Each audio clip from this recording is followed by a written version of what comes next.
बर' थुनलाइयाव दा रायजिं सान बर' थुनलाइयाव दा रायजिं सान बे लिरबिदांखौ जोंनिसिम लिरनानै हरदोंमोन फैलाव ब्रह्म तामुलखौ फरायथिना होनो नाजानाय जादों। बर'फ्रा बर' रावखौ गुबुन हारिजों मुगैनायखौ दुखु मोनो, रोंब्लाल' जाया। दिनै बर' नङि सासे सानै बर' रावखौ फरायनो एबा सोलोंनो लानायखौ नुनानै बे सुबिदायावनो बिसोरनो बाख्नाय बान्था होनो बर' गौथुमफ्रा आवगायबोनाया मोजां। बे आयदायाव बर' थुनलाइ आरो एबसुनि बिबाना बयनिख्रुइ सिगाङाव दं होननानै बुंजायो। जाय समाव गावनि हारिजोंनो बर' रावा गोसो होजायाखै, बे समाव गुबुन हारिनि फिसा अनजालि गौर, कुसुम सरकार, रिम्फी दास, अनिता दास आरो गुबुन गुबुन बर' नङैफोरनि बर' राव फोथायनाय आरो सोलोंनाया बर' थुनलाइनि जारिमिनाव दा रायजिं सान बुंजायो। बिथांमोनखौ बर'निनो फिसा होननानै बर'फ्रा बरायनांगौ जादों। बिथांमोननिसिम आंनि गावारि बरायनाय आरो गंग्लायनाय थाबाय। लोगोसेनो बिथांमोनखौ बरायनो एबा सनमान खालामनो आं बर'नि बयखौबो खावलायो। मानोना बिसोरो बर' नङाब्लाबो दा बर'नि थै, मोदोम, हाराजों गनायजानाय बर' सुबुं बादि। गुबुन रावारिफोरनि बर' थुनलाइनि फोथायनाया खायसे बर'फोरनि गावनि राव थुनलाइनि फारसे जाबोनाय रोमै रोमै फोथायनाया बैसाग दाननि दै गोदानजों बिलाइ खिलिनाय बायदि गाव गावनि राव थुनलाइनि फारसे फोथायनायनि रोदा सुसिगोन, बियो रोखा।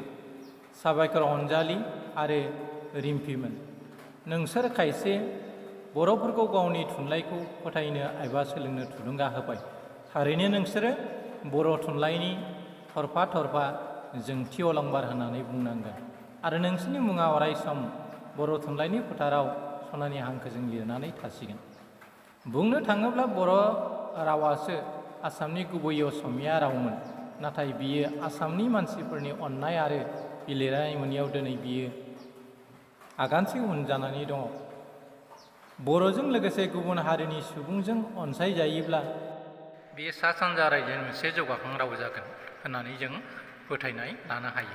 बुंनो थाङोब्ला बर' रावासो आसामनि गुबै असमिया रावमोन, नाथाय बियो आसामनि मानसिफोरनि अननाय आरो बिलिरनाय मोनैयाव दिनै बियो आगानसे उन जानानै दङ।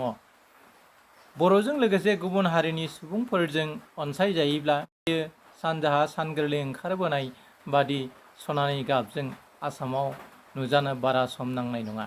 मख'जायोदि बर' नङि सुबुंफ्रा बर' रावखौ सोलोंनो सुबिदा मोननाय बादि गिबियावनो बिटिआरनि गासैबो फरायसालिफ्राव गांफायै बर' आयदा थिसन्नो आसाम सरकारखौ नारसिननाया गासै बर' गौथुमफोरनि मावथारनांगौ हाबा। बे बिथिङाव बिटिआर सरकारा आसाम सरकारजों रायज्लायनो गोनां मैखोम बिबान दङ। बिमा बिफाफ्रा गाव गावनि बिजों गारनानै इंराजि बिजोङाव फरायहोनाय गुबुन मोनसे जाहोना जादों बर'फ्रा गावनि गथ'खौ इंराजियाव लोरबां जाजानो गिनाय।